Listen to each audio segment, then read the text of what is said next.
आज 26 जानेवारी 1645.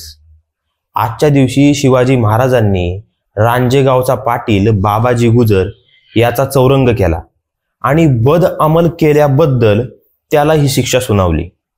बद अंमल म्हणजे स्त्रीवर बलात्कारच करणे असा काही अर्थ होत नाही.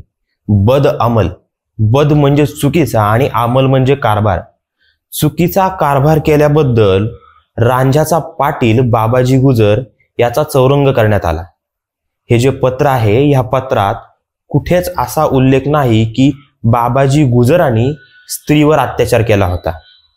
अर्थातच ही कल्पना रंगवलेली आहे कादंबरीकारांनी, अगदी मुलगी व तिच्या बापाच्या नावासहित. ह्याला कुठलाही ऐतिहासिक पुरावा नाही. ऐतिहासिक पुरावा मांडणारं जे पत्र आहे ह्या पत्रात रांजाचा पाटील बाबाजी गुजर याला बद अंमल केल्याबद्दल ही चौरंग करण्याची शिक्षा घडवण्यात आलेली आहे. हे रांजाचं गाव, हे रांज तुम्हाला आजही दिसेल. NH-48 कडनं तुम्ही जर का सिंहगडावर जायचा प्रयत्न केला तर शिवापूर पासून तुम्ही उजव्या हाताला जिथे हात वळता तिथंच रांज नावाचं गाव आहे आणि तिथंच या पाटलाची समाधी सुद्धा आहे. जय शिवराय.